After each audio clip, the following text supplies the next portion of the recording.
The centerpiece of the East End at St. Timothy's is this magnificent triptych painted by Bulgarian artist Maria Mateva.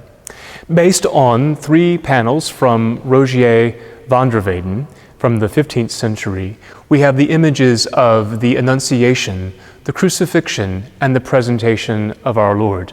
These panels are based on van der Weyden's paintings. The 2 side panels are based on the St. Columba's altarpiece, which is now in Antwerp, and the Crucifixion is based on a crucifixion panel that is in Vienna. This triptych tells the story not only of our faith, but also of the story of St. Timothy's. On the left panel, we have the Annunciation of our Lord, and the Archangel Gabriel is announcing unto Mary the good news of great joy, that she will be the mother of God. And she says, "Let it be done to me according to thy word." And some of the interesting details in this panel are the prie-dieu, the kneeling desk that Mary is kneeling on. It's a bit of an anachronism, because certainly she wasn't offering her Christian prayers in this panel. But on the side, you can see the image of Adam and Eve and the tree behind them, making the connection that Mary is the new Eve. This is the reversal of the curse, that through Eve came a fallen nature, through Mary comes redemption in the person of Jesus Christ. There is the lily, a sign of purity. And then above her is the Church of St. Martin in Canterbury, which is the first church of St. Augustine when he began his mission to England in the late 6th century. And then on the floor, the tiles, the marble, matches exactly the pattern of the marble tile that is in the sanctuary at St. Timothy's. On the far right, we have the image of the Presentation of our Lord, where Mary and Joseph are presenting Jesus to Simeon and Anna, and there is a servant girl that was also in the van der Weyden painting holding 2 turtle doves as a sign of the poverty of Mary and Joseph, that they were not able to offer the usual sacrifice, but they offered the alternate sacrifice for those who have limited means.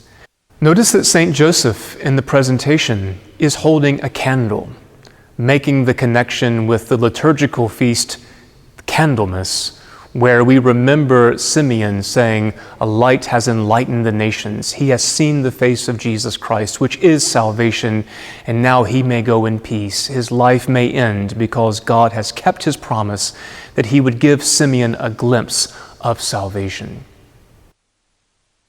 And again, the floor of the temple matches the floor pattern of this temple of St. Timothy's, making again the connection that these images that connect us to the life of Jesus Christ are made present to us in the preaching of the Word, but most especially made present in the celebration of the Most Holy Eucharist. Above Mary and Joseph is another church, this of St. Paul's Episcopal Church in Winston-Salem, which is the mother church of St. Timothy's, from which we emerged in the year 1950. So in the left panel, there is the Church of St. Martin, where English Christianity was reconstituted in the 6th century. On the right panel, St. Paul's Episcopal Church, from which this parish came in the mid-20th century. The center panel is dramatic.